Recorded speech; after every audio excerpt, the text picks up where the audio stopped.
All right. May the Triple Gem bless you all. Let us observe 5 precepts. To observe the precepts, please recite Namo Tassa 3 times.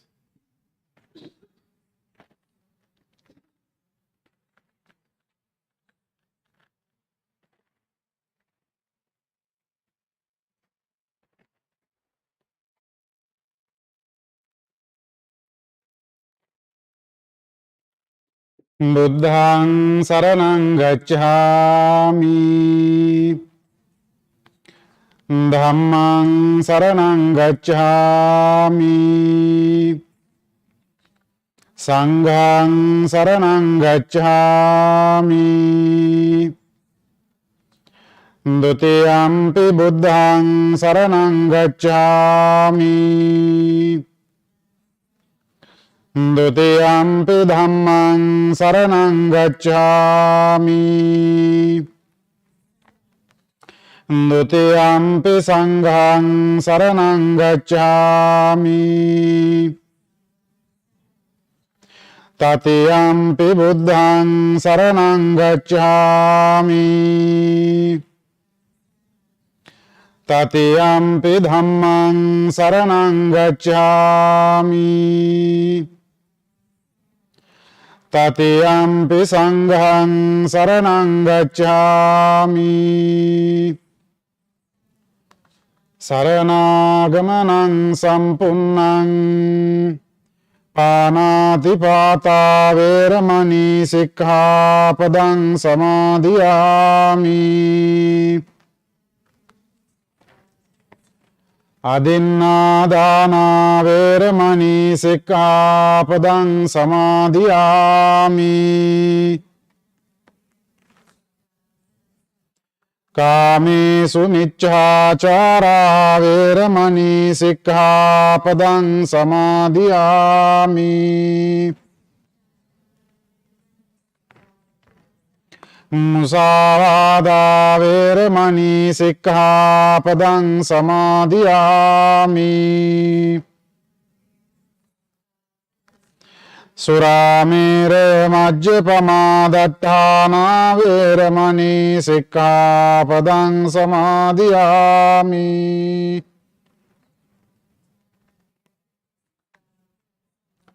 Tisaranena saddhiṃ pañcasīlaṃ dhammaṃ sādhukaṃ surakkitaṃ kattvā appamādena sampādē tabbhaṃ. Namo tassa bhagavato arahato sammā sambuddhassa. Homage to the Buddha, the Blessed One, the Worthy One, the perfectly self-enlightened One. Dear faithful devotees, dear pious children, dear friends in the Dhamma, today you have gathered here, as usual, to listen to some of the teachings of the Buddha as we conduct the English Dhamma Talk in every month. As you are aware of, before listening to Buddha's teaching, we should determine 3 things. We should determine to listen to the sermon attentively, and we also should try our best to remember the teachings of the Buddha, which is going to be discussed in the sermon, and most importantly, we should apply them to our everyday life. If we are not going to use the teachings of the Buddha in our everyday life, but just listen and leave all the things here, that is not beneficial from what we are doing today. Therefore, it is really important to concentrate on these 3 things: listening, remembering, and applying them into everyday life. Having this idea in your mind, please listen to the sermon and learn something. Hopefully you can learn something new, or you may learn something, or you may hear something that you have already heard. It's all right, you can remember, recall them again, and most importantly, try to apply them into your everyday life. That is how we get benefits from the teachings of the Buddha. That is what the Buddha wanted us to do. He doesn't want followers, people, just to listen to the sermons, teachings, and leave all the teachings behind. Just like when we keep something on our lap while we are listening to the sermon, but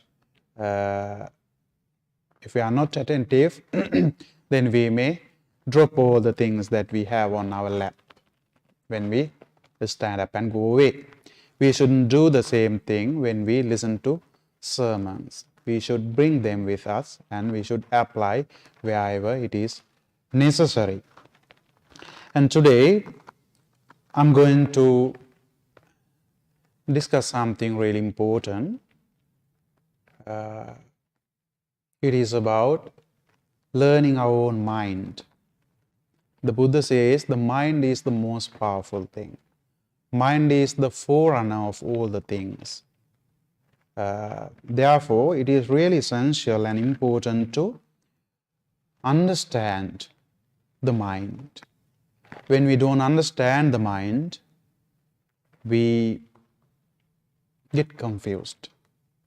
And we may tend to do some other unwholesome actions, evil actions, even because when we don't understand the nature of the mind.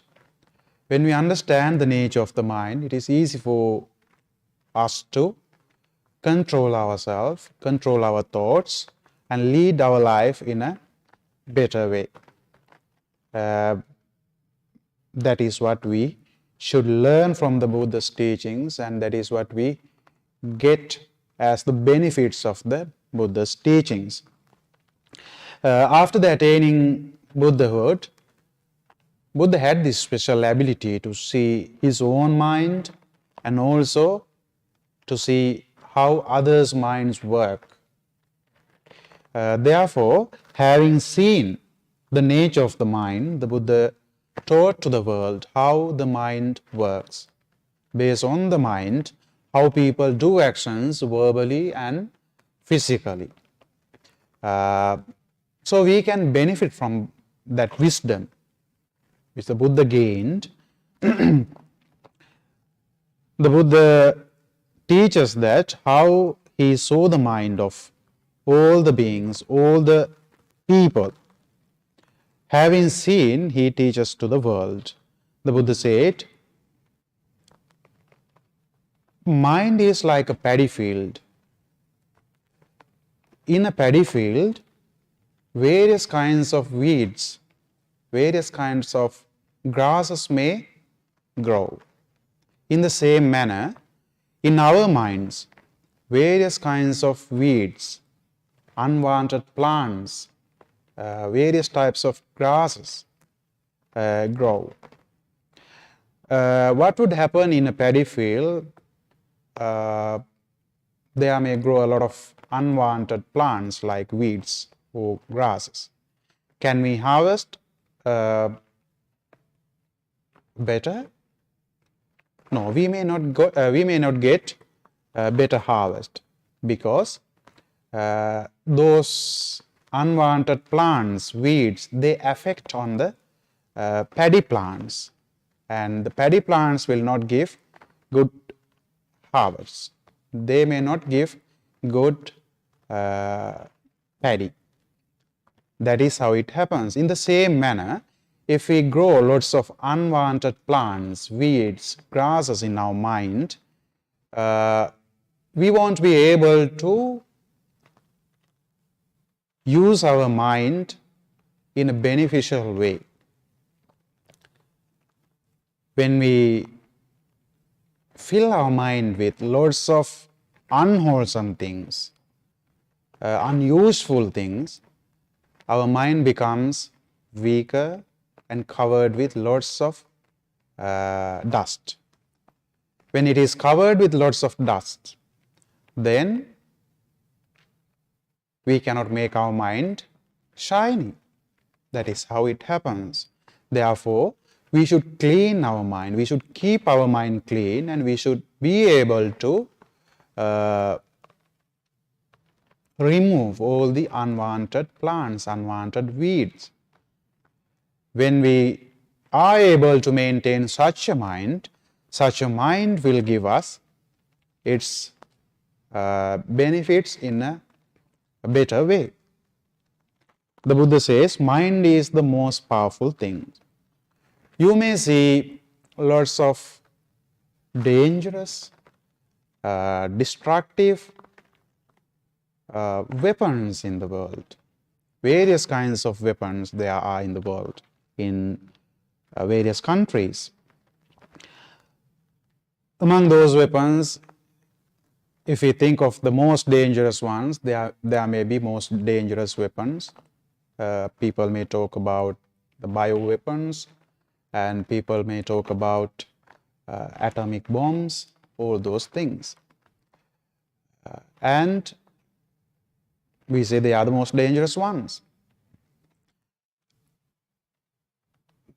Who created those most dangerous weapons? Of course, human beings, isn't that so?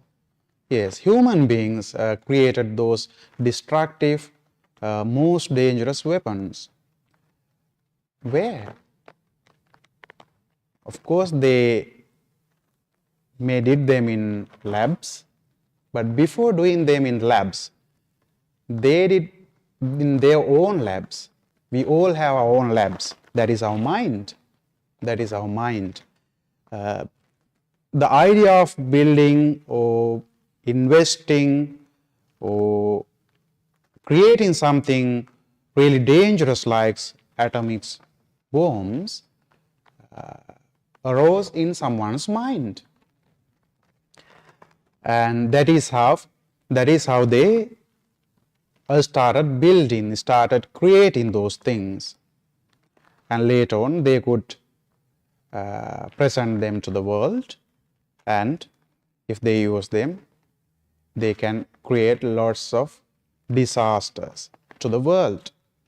In that sense, we can understand what can do the most harmful thing. It is not the atomic bombs, but unguided, uncontrolled minds. Isn't that so?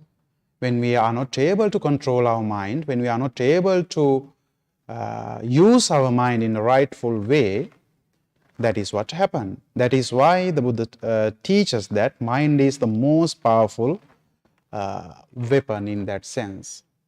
And if we are able to tame the mind, control the mind, and that mind is the most obedient servant. That mind is the most obedient slave. That mind is the most controlled worker. That is how it happens. We can do anything with a controlled, well-guided mind. Therefore, it is really important to understand these two different things, and of course we don't want to make our mind unwholesome or bad or evil. We want to have our mind healthy, good, friendly. That is what we want to have. To make our mind in that sense, we should understand the mind. We should know the mind. Without knowing the mind, it is not easy for us to make use of it. The Buddha teaches that the mind is like the ocean. Ocean receives lots of water from various rivers, from various directions. But does the ocean feel enough? It doesn't feel enough. It doesn't matter how much water brings to the ocean will accept. The mind is also the same. It doesn't matter how much desire you want let your mind to experience, it will accept. It doesn't matter how much anger you want to let arise in your mind, it will happily accept, no matter how much. That is how the mind is. That is why the Buddha, sometimes people may say, it doesn't matter what comes to the mind, you have to experience it, you have to let it out. It may be angry thoughts, or it may be desireful thoughts. You just accept them. You just let them out. Let them experience. To prove that idea, that is why the Buddha said the mind is like the ocean. You may say, after fulfilling this, I'm going to be all right. But it is not so. It is not so. People may think, after I complete so and so, I'm going to be all right. I'm going to be satisfied. But when you achieve that level, you are going to make another goal. You are going to have another plan for the next step. Then you say, if I have so and so, if I complete so and so, I'm good. I'm going to be satisfied. But when you go there, you are not enough. You want to go further. You want to experience more. You want to gain more. That is how it is. That is why the Buddha says, the mind is like the ocean. No matter how much water you send there, it will happily accept. Therefore, it is not going to be over. It is not going to be enough. It is not going to be finished.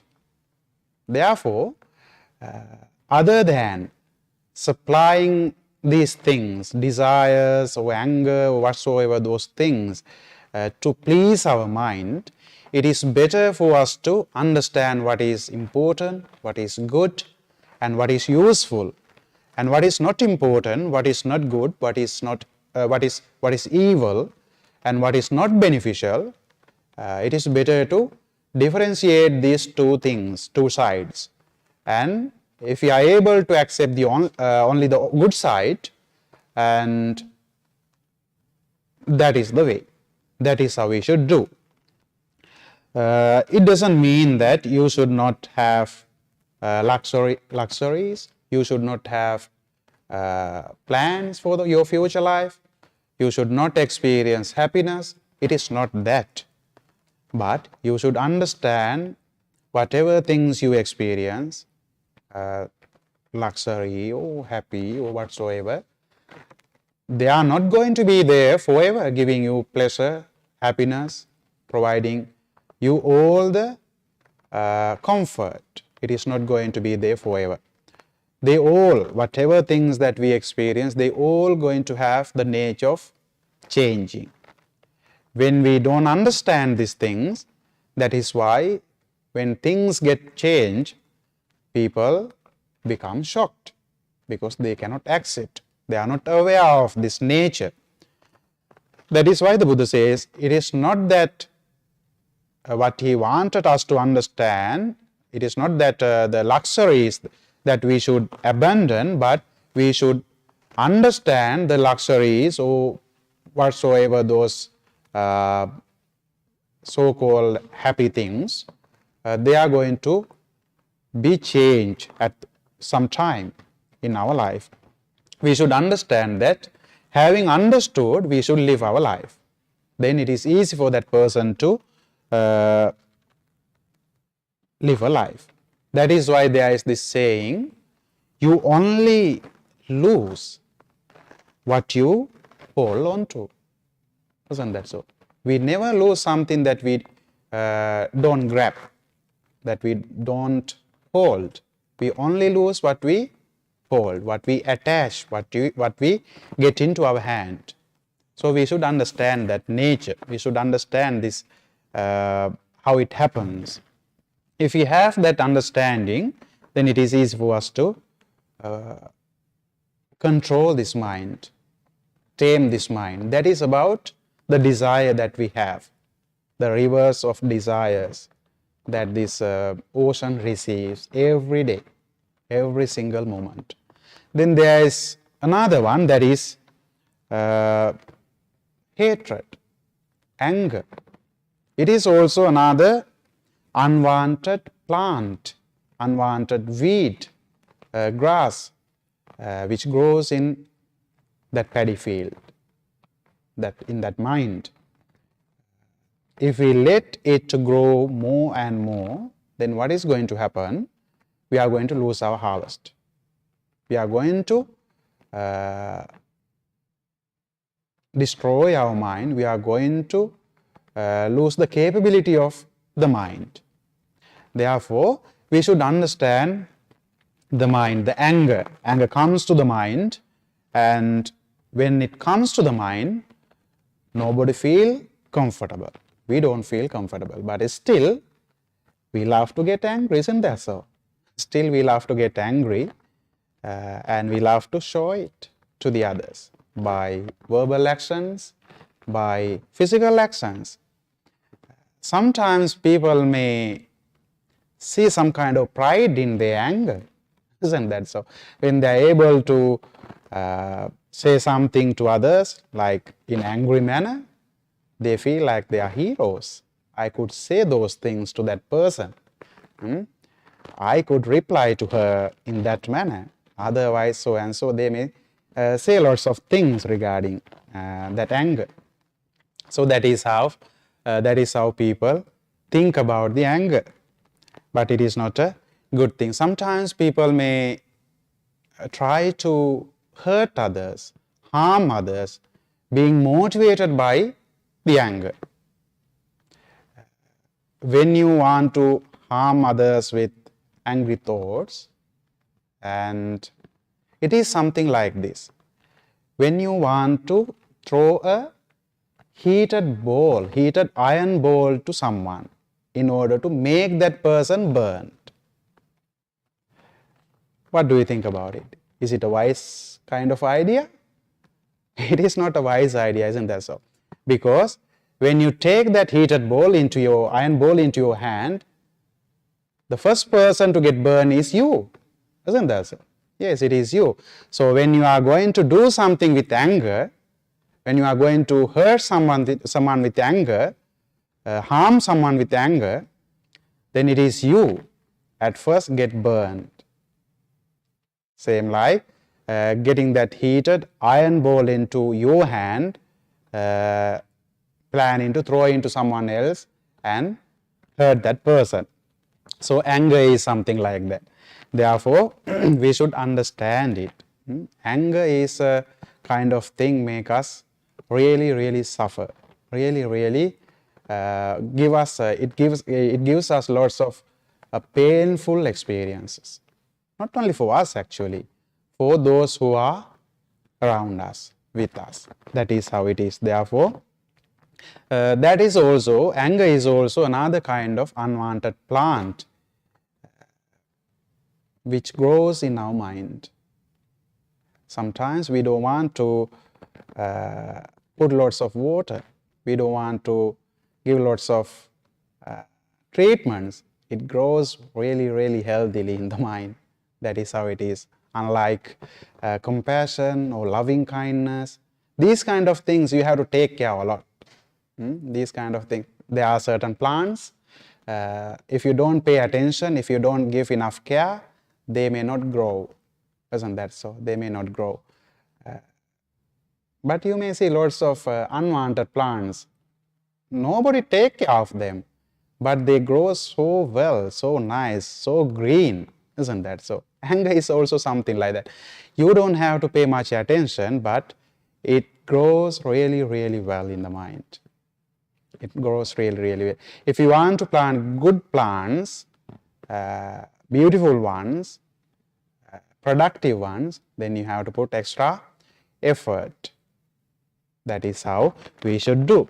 That is the second one. Then third unwanted plant, weed, is moha, which we understand as delusion or confusion or not being able to understand. There are lots of things. You may say, I understand things, but there are lots of things that we don't understand. We think that we understand because we accept things as they appear in front of our eyes. Seeing them, having seen them as they appear to us, we think we understand.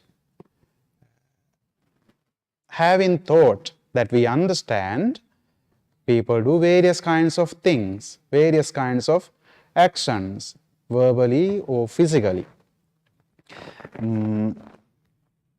Then those actions may go to, may bring you some kinds of unbeneficial and painful experiences. That is how it happens. Sometimes people may say what I feel, what I think, what I understand is right. That is how the mind says. That is how mind says. But it is not always the right thing. We think it is right, but it is not right. We think it is good, the mind says it is good, but it is not good. That is why we cannot trust our mind too much. When you trust our mind too much, we get trapped in cages. We get lots of problems. We get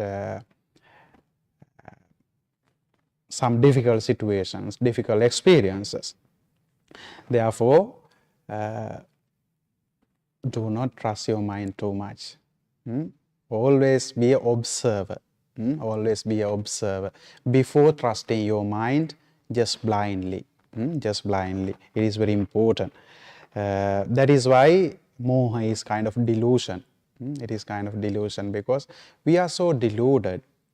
We think it is true when it appears in front of us. I saw it. People say, I saw it, I heard so and so.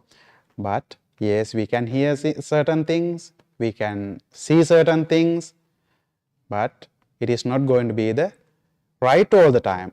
It doesn't mean that things that we see and hear are wrong all the time, but it can be vice versa, both sides. We should be wise enough to understand what is right and what is wrong. So that is how it is. So we should be able to see these things. So these are the three main unwanted plants or weeds that grow in our mind. Desire, or we can say attachment, or we can say greediness, we can say whatsoever those kind of words. That is the first one. The second one is anger, hatred. The third one is delusion. So these are the three main plants. And there are some other sub-plants which come from this major tree. If you understand the major tree, then we can understand other things like jealousy and all those things, pride, all those things. Then there is one good kind of expression by a monk in the time of the Buddha. He says, he talks to his own mind. He talks to his own minds and he says, hey mind, you told me to be a divine being.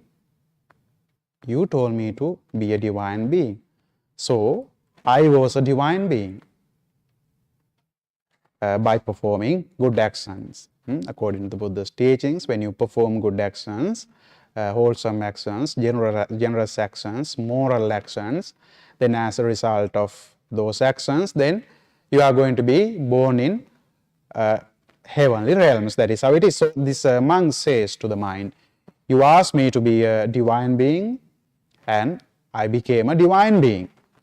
And afterwards, then you commanded me to be an animal.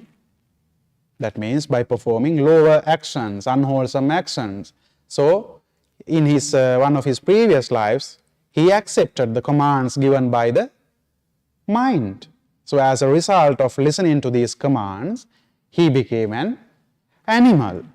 Then afterwards, he said, you told me to be born in hell by performing those unlawful actions. And I was born in the hell after listening to your commands, your directions, your teachings.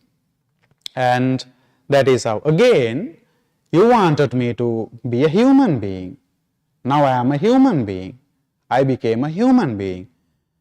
And you also wanted me to be a monk. You wanted me to be ordained. So I became a monk. Now I am trying to tame the mind.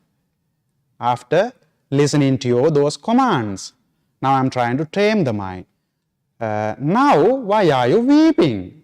Why are you crying when I am trying to tame the mind? So he expressed this kind of expression to the mind. So from this expression we can understand, when we listen to the commands of the mind without observing them properly, that is where the mind can bring us. That is what the results are. That is what the results are we can experience from the commands of the mind.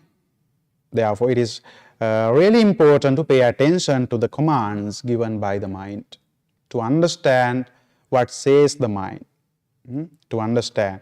Therefore, it is very important to see these things. To see these things, we should have two things, two qualities. The first quality is mindfulness. The second quality is wisdom, sati and prajna. Sati and prajna. If you are not mindful, you are not going to know what is going on in the mind. If you are mindful, then you are going to know what comes and what goes in the mind. That is why it is really important. Mindfulness or awareness is really important. That is the first quality that we should develop in order to control our mind. For example, like when we are mindful on our thoughts, then we can recognize that is the thought of jealousy which came to the mind. That is a thought of hatred, anger. That is a thought of desire. That is the thought of lust. That is the thought of attachment. When they come into the mind, we can know these things. At the same time, when good thoughts like loving kindness, compassion, generosity and all those actions, when the empathy and all those thoughts come to the mind, we also can recognize them. They are coming to the mind. We only can observe, we only can see them when we are mindful. When we are mindful. If you are not mindful, then we may not know what comes in and what goes out. It is not possible for a person to understand. Therefore, it is really important. Sometimes people may say, I am not jealous, I am not angry, I don't hate others, so and so. Yes, at that time you may not be jealous. At that time you may not be angry.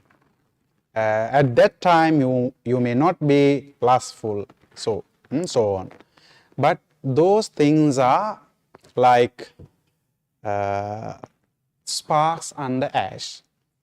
Sparks under ash. When you blow, then what happens? The sparks will appear, isn't that so? They will appear. When the wind comes, the ash will go away and sparks will be lit. That is how it happens. They are hidden under ash. We also hide lots of unwholesome things in our minds. So when we look into the face, yes, we can see they are so nice people. It seems he is such a good person, she is such a good person.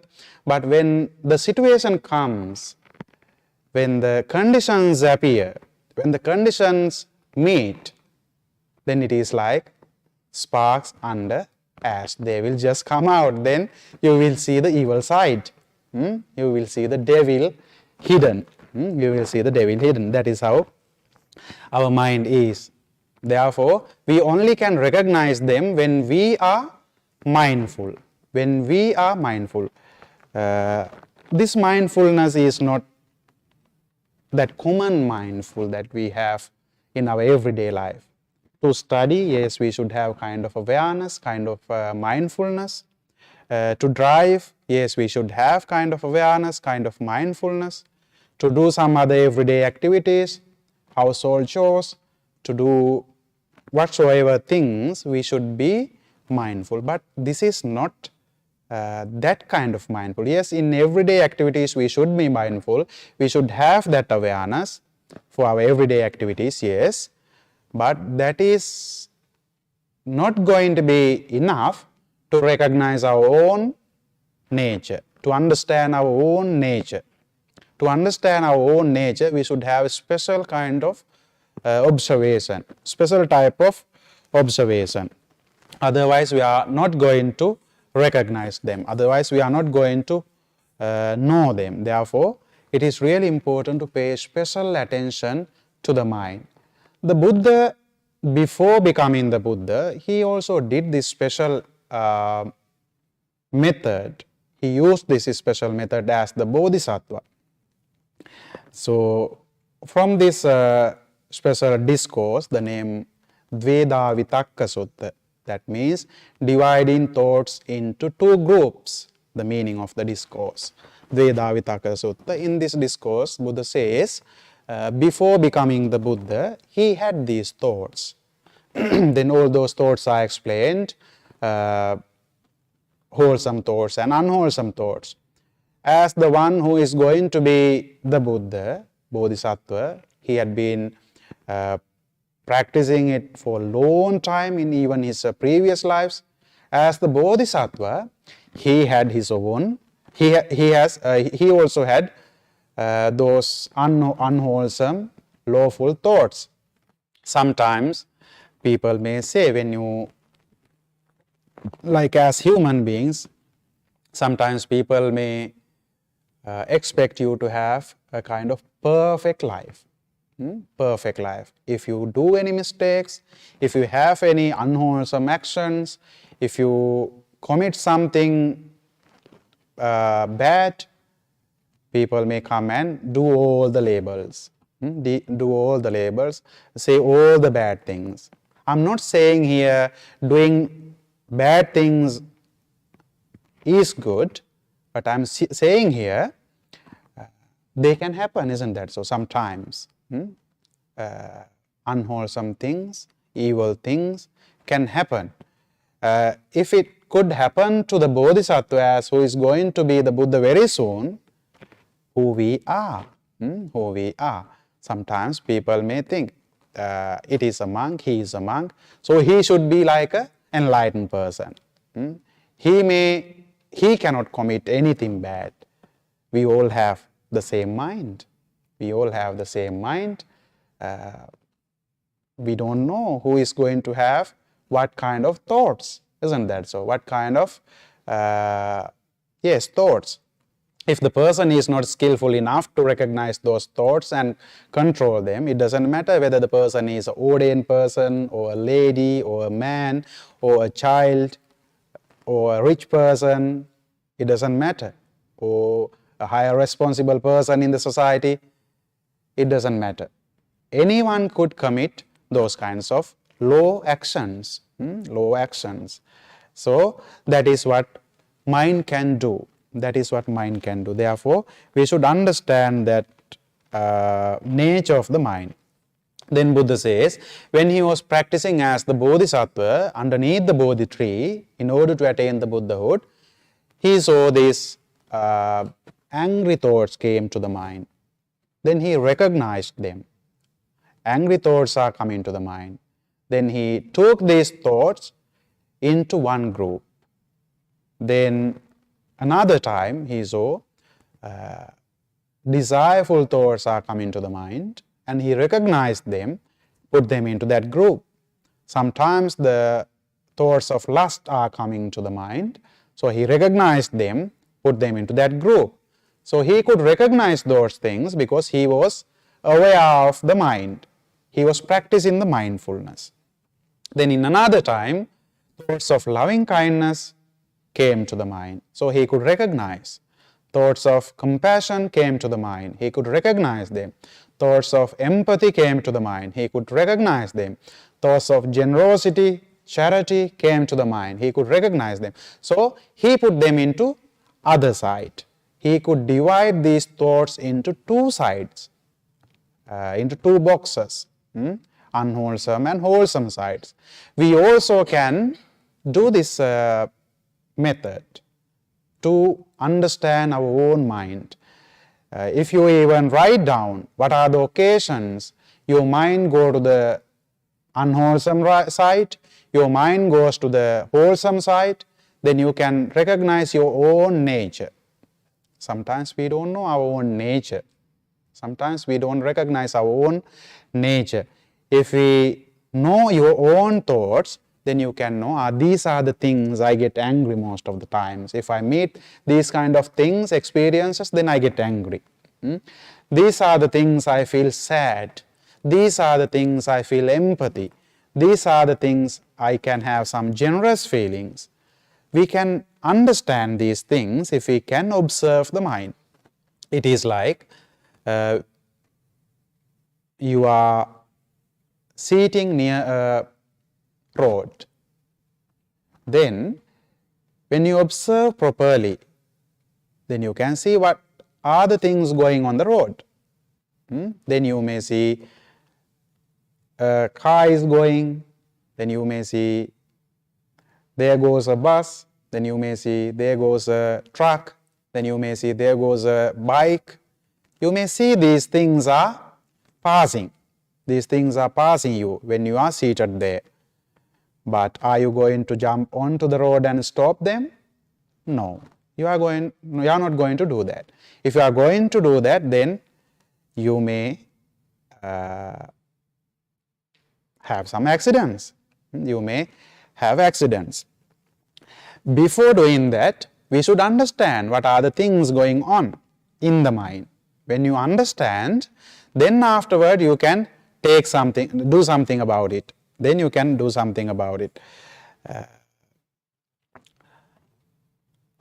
Then the Buddha says, you have to think in this manner. How should you think to control your mind, to tame your mind? It is like, let's think of a paddy field. After the rainy season is over, then farmers may start farming. Then they may start farming the paddy. After about 1.5 months, there may be a green paddy plants. Then there is a person. He has to cross this paddy field with the cow. With the cow, he has to cross this paddy field. What do you think? Is it easy for that person to cross the paddy field with a cow? It is not an easy thing, because cows are really happy to see greeny plants. They love to eat those things. Then the man may think, if I'm not going to take care of my cow very well, I'm sure he is going to eat the paddy, eat the plants. Then if the cow is going to eat these things, who is going to be the person to be punished? It is me, as the owner of the cow. The owner of the paddy field may come and blame me. The owner of the paddy field may come and criticize me. Owner of the paddy field may come and even beat me. Even I may have to pay fine because I could not take care of my own cow. So he is afraid of this. He is afraid of this. So what should he do? He should take care of the cow very well. If the cow is going to eat the plant, the man has to shout. The man has to shout. If the cow is not going to listen to these commands, man has to use a stick to beat the cow. That is how he should cross this paddy field. If it is not going to use these methods, of course, the cow is going to destroy the paddy field. As a result of this, the man is also going to be punished. In the same manner, we also should apply the same theory. We should understand the mind is really, really precious. It has lots of precious things. If we don't take care of it, evil things may come to the mind and they will destroy the nature, good nature of the mind, luminous nature of the mind. Therefore, it is really important to take care of the mind very well. We should do it attentively and in a right way, we only can do it if we are mindful, if we are aware of the mind. And also at the same time we should have wisdom. Wisdom is the thing helps us to recognize, understand what is right, what is wrong, what is wholesome, what is unwholesome, what is meritorious, what is demerits. These things we can understand with the support of wisdom. When we apply these two things together, awareness or wisdom, awareness plus wisdom, then we can take care of our mind very well. If we don't do so, it is like we are in a deep sleep. When we are in a deep sleep, then robbers may come into our house and we are really sleeping really well, really deep. Then we may not know who has come to the house and what they did in the house and what they installed there. We may not be able to recognize because we were sleeping. In the same way, if we are not aware of the nature of the mind, if we are not aware of these mental activities, various things may come. Various things may come into the mind and they may do their own things. They may do their own things. If an angry thought comes to the mind, it will do all the things it can do in the mind.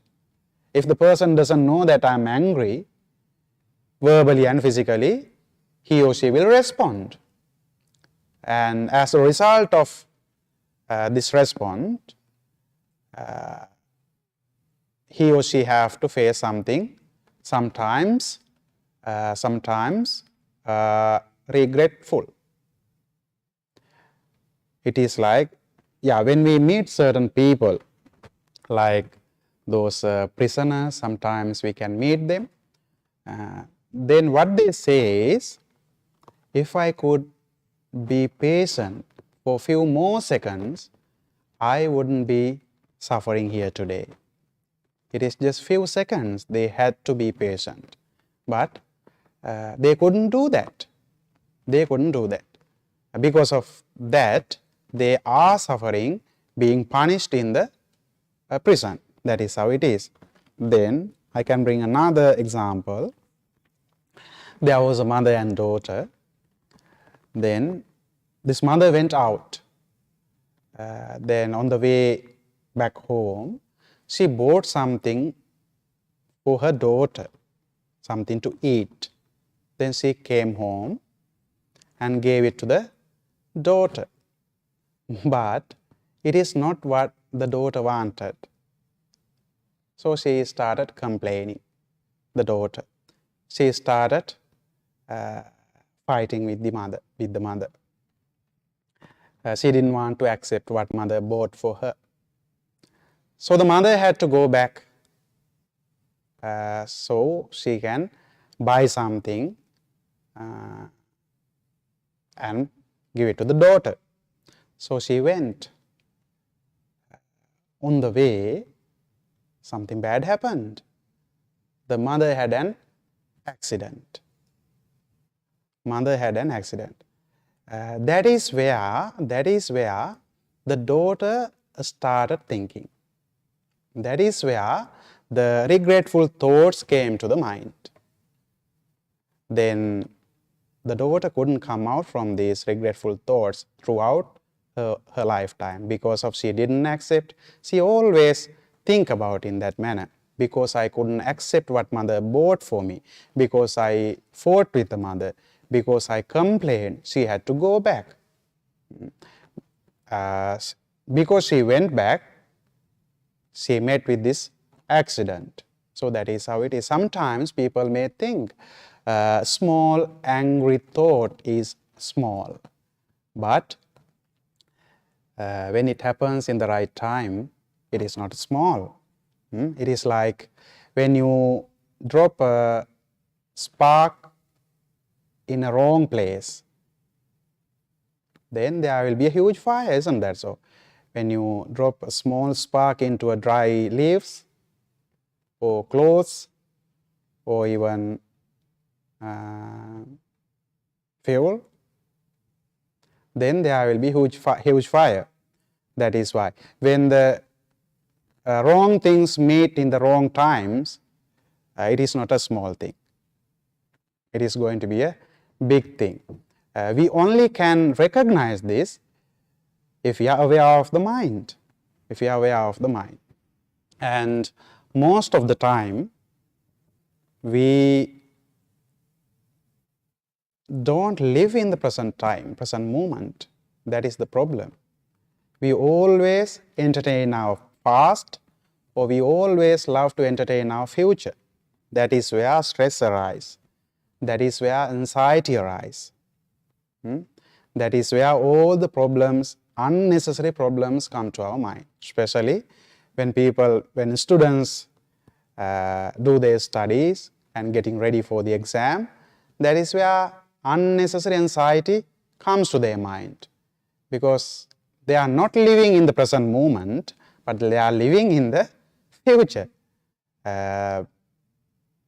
If you are getting ready for an exam, you have to do it in this time. You should not write the exam in this present moment. Our problem is we are writing exam in the present moment. The present moment is for you to get ready for the exam. Isn't that so? Our problem is we are writing the exam at the present moment. That is not the right way. When you do that, you have to face lots of stress. You have to face lots of anxiety.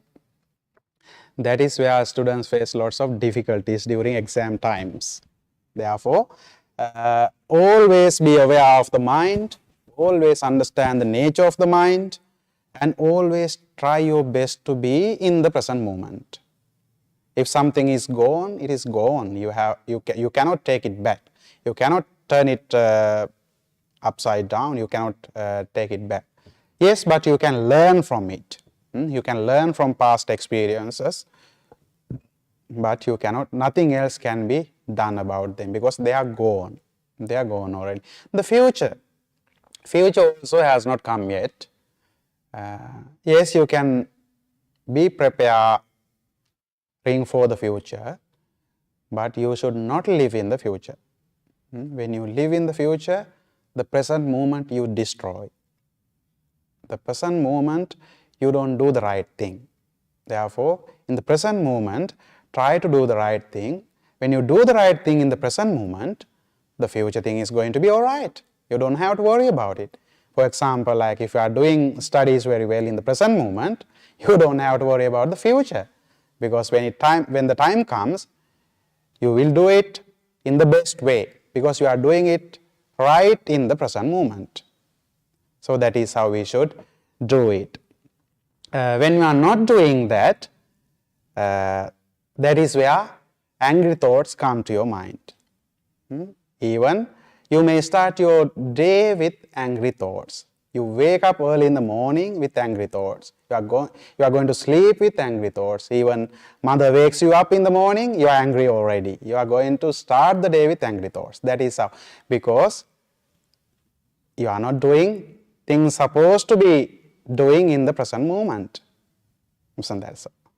It seems like I have read your mind, isn't that so? That is how mind works. That is how mind works. It's all right. Just understand the nature of the mind, just live in the present moment and try to differentiate what is wholesome, what is unwholesome. Unwholesome things, just put them aside. Wholesome things, you have to take care of them. You have to put water, then they will grow. When you do this exercise for some time, then it is going to be easy. At the first place, it is not going to be that easy because you are not used to it. If I ask you, how long do you observe your mind in a day? 5 minutes? No, sometimes even not 1 minute. Isn't that so? Sometimes even not 1 minute in a day. But spend some time to calm down yourself and to see your own mind, your own nature. If you can do that at least for 5 minutes, 10 minutes in a day, this is going to be helpful, especially for students who are doing their studies and preparing for exams. Try to be mindful, try to contemplate on the mental activities, try to calm down your mind by closing your eyes for little time and just see. You don't have to think about anything, just see what is going on. Just see what is going on, just see the nature of the mind. Just try to understand your own nature. We most of the time love to understand, love to talk about other people's things, isn't that so? We love to talk about other people's things. But it is better to understand own nature other than understanding other people. Understanding other people. We are so, obsessed kind of knowing other people's stuff. The world is also supporting in that manner. Therefore, it is kind of difficult. Yes, we understand that. But if you are wise enough, if you are mindful enough, you can do it. The Buddha never teaches something that we cannot do. Buddha did, and he knew that if he could, others also can do. That is what Buddha teaches. Therefore, this is what I wanted to share with you today, and hopefully it is beneficial for you. You may get benefits from the things that I shared with you and live a peaceful, happy and successful life. To do so, having determined, please say sadhu. All right, now let us share these merits with divine beings. May the divine beings receive these merits and improve, extend their divine pleasures and divine powers in return. May they provide you protection, guidance wherever it is needed. May the divine beings attain the supreme bliss of Nibbana. Having these thoughts, let's say this Gatha to share merits. Akasattha ca bhummatta deva naga mahiddhika punyantang anumoditva chirang rakkhantu sasanang. Akasattha ca bhummatta deva naga mahiddhika punyantang anumoditva chirang rakkhantu desanang. Akasattha ca bhummatta deva naga mahiddhika punyam tang anumoditva chirang rakkhantu tvang sada.